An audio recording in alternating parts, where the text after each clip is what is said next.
what the heck is going on with The Last Dance and the reactions, and it's been pretty unbelievable to see what's going on in the NBA right now in terms of their attempt to reopen practice facilities.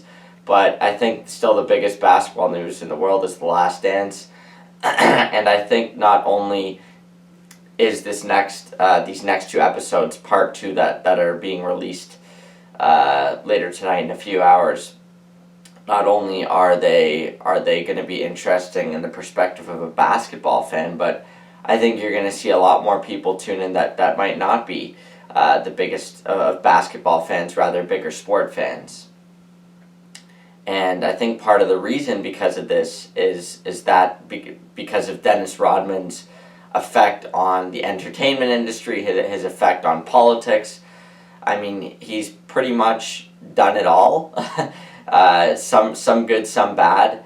And I mean, in terms of his impact on the entertainment industry, he was married to Carmen Electra.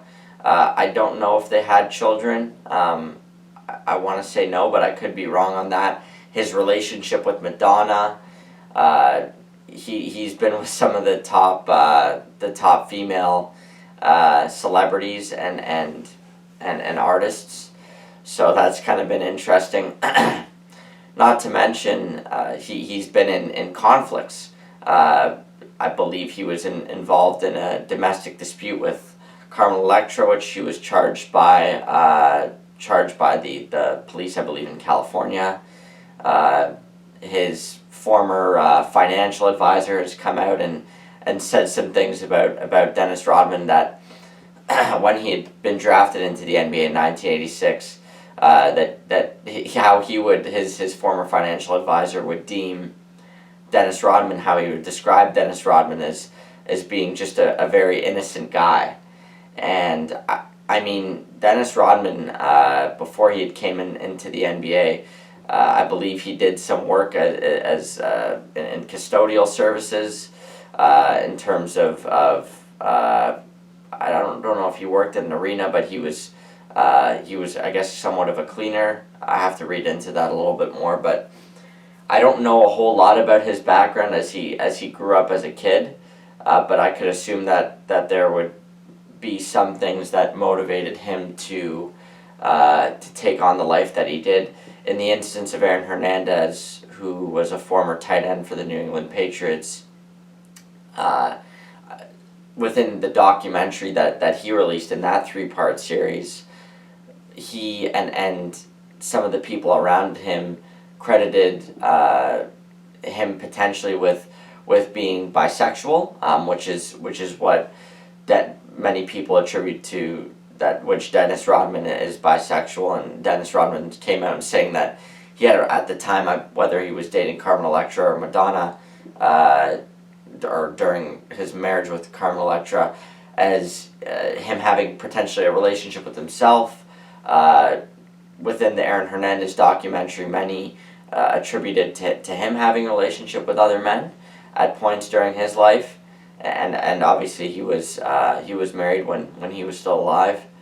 But it's just kind of quite interesting to see whether Rodman would have had some issues growing up with his parents. In Aaron Hernandez's case, it was believed that allegedly that his father had been against gay people and had been against potentially Aaron Hernandez being gay, and that he was a very older style type person that had served in the army, and obviously didn't accept people that were homosexual or of other sexuality. So it seems maybe that there might be a trend here that parents that are against this and very outspoken of this might be further encouraging their kids to live a more awkward life. And I'm not saying that there's anything wrong with being gay, but in terms of Rodman dyeing his hair and doing so many just crazy things. He's met with Kim Jong-un in Korea multiple times. He was involved in freeing a person of American nationality, I believe, that had some origin in North Korea. I assume somebody that had attempted to escape, but I don't know the full story on the Kenneth Bay scenario. But he had basically met with Kim Jong-un, asked him to be freed. Kenneth Bay was freed, and then I guess to return back to the United States. I believe he had committed some crime that required him to do 15 years of hard labor in North Korea, and he was eventually freed, sent back to the United States. A few years later, Dennis Rodman comes out and says, well, it was really Kenneth Bay's fault. And people are just confused, like, what the heck? And then Dennis Rodman comes out later and says, oh, well, I was battling, issues of alcoholism and other potentially drug-related issues. So just crazy, and I think based on these reasons, his effect in politics, his relationship with Donald Trump, him endorsing Donald Trump when Donald Trump was running for president in 2016. I mean, Dennis Rodman might be one of the most best defensive weapons that we've ever seen in the NBA. He's a 2-time Defensive Player of the Year winner. He won back-to-back championships with the Detroit Pistons in 89-90, I would want to say, and then obviously goes to the Bulls, part of their second three-peat in 96, 97, 98 finals champions. So really, really interesting. I think we're going to see some more stuff being uncovered, so that's pretty interesting.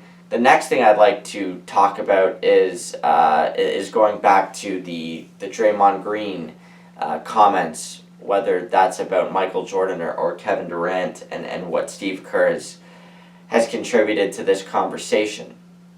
So obviously Draymond Green never played with Michael Jordan, but he did play with Kevin Durant. He was part of 2 championships which were one with Kevin Durant, one without Kevin. He won one championship without Kevin Durant. And it's just kind of interesting to see Draymond Green come out, have one reaction against Kevin Durant, have one reaction against Michael Jordan. Now, I'd just like to read part of his comment towards Kevin Durant, stating, what should have happened was for Kevin to come out and say, hey, it's it for me. So let's do this one last year. Let's try and get this championship. And, Green had kind of said, but, you're leaving an elephant in the room. And this question has come to us, every day. Myself and Clay, we have to answer questions about Kevin's contract,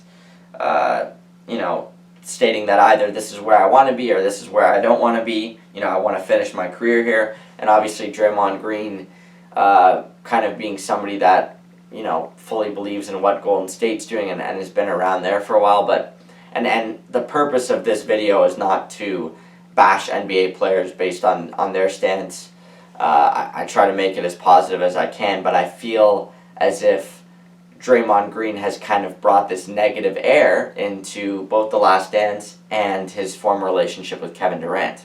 Now, obviously, they had a famous clip with them arguing about who was going to get the last shot, and Draymond Green dribbling the ball up, turns the ball over. Golden State loses the game instead of Draymond being able to pass the ball to Kevin Durant. Now, I don't think anybody that's watching this video is going to argue that Draymond Green's a better player than offensively than Kevin Durant. I don't think anybody's going to argue that Draymond Green should have probably passed the ball to Kevin Durant. I think maybe Draymond Green, now looking back on that situation, would have decided differently, and I understand that he had a talk with the Golden State Warriors, their team, with Kevin Durant to try and mend things back together. I was also reading earlier that Draymond had issues with Steve Kerr when Steve Kerr had started coaching the Warriors, and that they had kind of butted heads.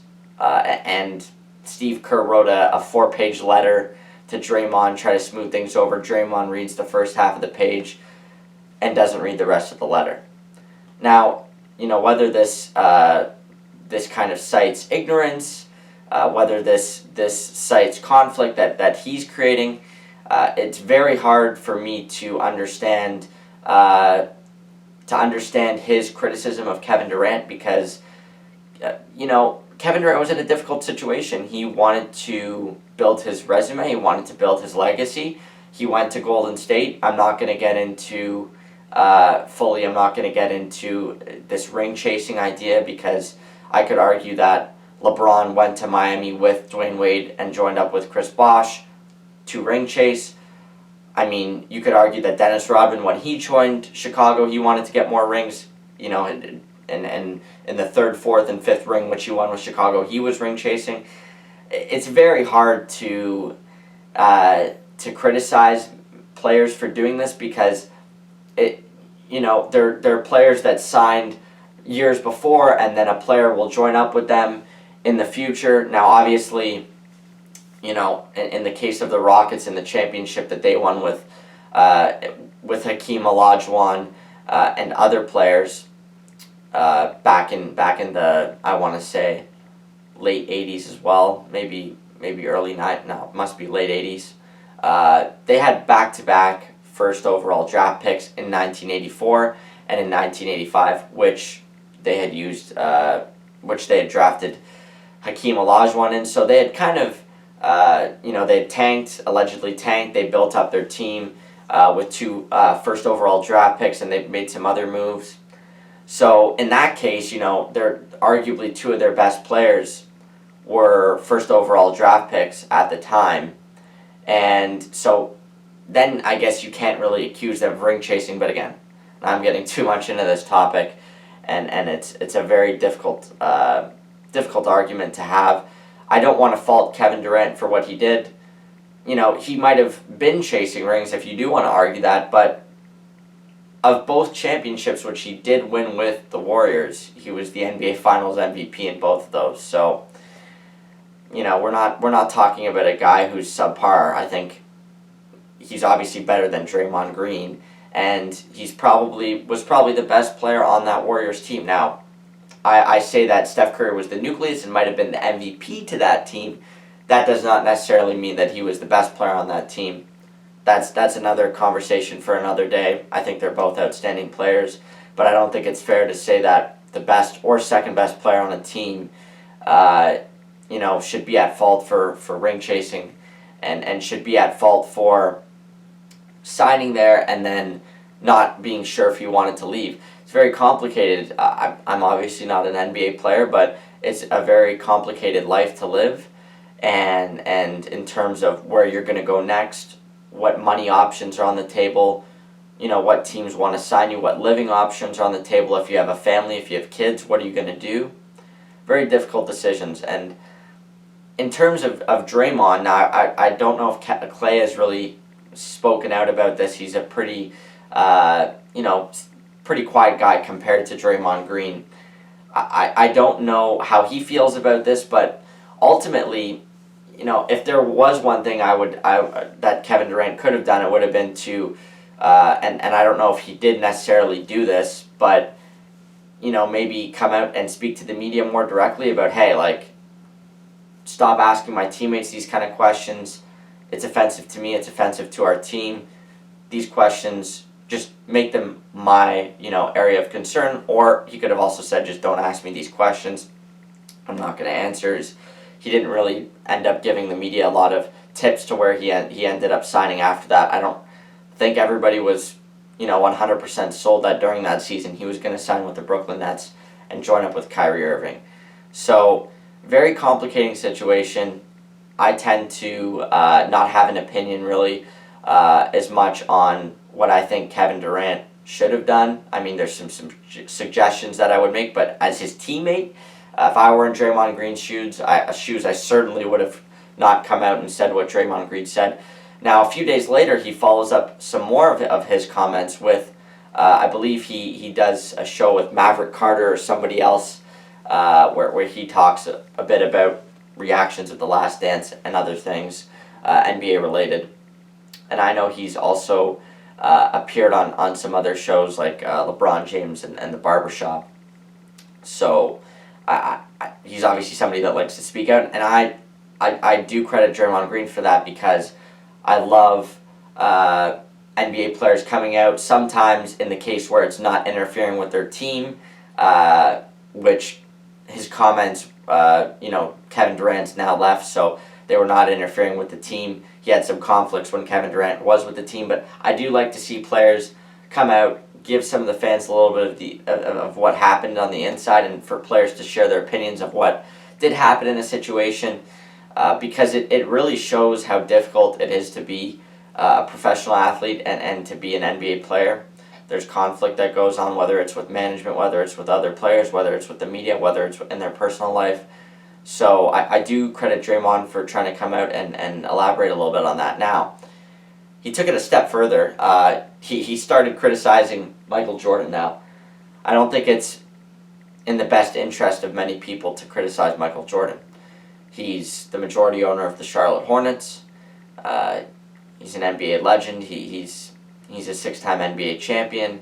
Many All-Stars. Many All-Star selections. First team defensive selections. So can't really knock this man too much. Very successful businessman. Obviously created one of the biggest shoe brands in Jordan through Nike that we've ever seen in recent time. Now we're seeing Kanye doing a little bit of this as an artist. But you can't really criticize him. He's the, I believe, second athlete to reach the billionaire status. I believe Tiger Woods was the first to do this in 2009, 2010. But now Michael Jordan is, I believe, the richest athlete or former athlete that's played professional sports. So professional sports in North America, because I'm sure, I don't know, Vladimir Putin, I believe, has made some appearances in Russian hockey, and who knows what kind of money he has. I don't think he's a billionaire, but you never know with what's going on. But Michael Jordan is an icon. Not to get distracted, he's an icon. And Draymond Green is a great NBA player. Is he as good as Michael Jordan was? I think we can all answer that question for ourselves. Not as a knock to Draymond Green, but it's very difficult to assess situations. Now, I'm sure you had some conversations with Steve Kerr about the situation, because when Draymond Green came out speaking against Michael Jordan's stance on Scottie Pippen delaying his comeback into the 1997-1998 season, I believe, when they had won their last championship, a lot of fingers were pointed to the exit door and Scottie Pippen leaving the Bulls because Jerry Krause wasn't going to pay him. Now, obviously, Scottie Pippen wasn't making a lot of money on the Chicago Bulls. He signed, what many thought was a contract that was extremely undervalued. I believe it was like 7-year, $18 million contract. Not $18 million a year, $18 million total. And many people criticize Scottie Pippen for doing this. Now, when you are I believe he has like 12 or 13 siblings. When you're a big family like that, you have a lot of people that depend on you. And Scottie didn't want to take any risks. He wanted to make his money, and he wanted to show what he could do as an NBA player. I don't fault him for doing that. In fact, I applaud him for doing that. Obviously he could have got some more money, but he was trying to take care of his family and take care of the people around him. So I do credit Scottie Pippen for that. But by doing that, he put himself in a little bit of an awkward situation, obviously, with him believing he had more value had he received a contract which would have been more lucrative and a little bit more assuming to his value, instead of him making, in the $2 million range compared to Michael Jordan making $30 million, maybe making somewhere in the $20 million range or a little bit less than that, just to show what his value was. Maybe he doesn't take the season off or I shouldn't say take the season off, but maybe he does not delay the comeback of his season, as instead of getting the surgery in the summer, he said, I want to enjoy my summer, I don't want to deal with my toe surgery. I believe that's what it was. He ends up delaying that till the beginning of the season and misses more games. Michael Jordan was outspoken about this and still to this day believes that Scottie made the wrong decision. Now, we have to remember that Michael Jordan is his mentality in anything that he does, similar to what Kobe Bryant does, similar to what Michael Jordan, similar to what all of those athletes have accomplished and done. They want to win.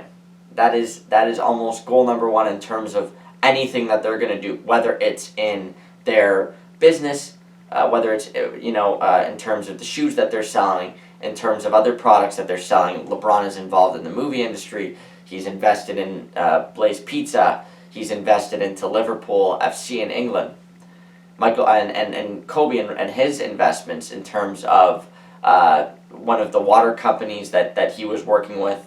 It's not coming to the top of my mind right now, but I know that they had and have business relationships with the UFC, with the MLS in terms of a hydrating water drink.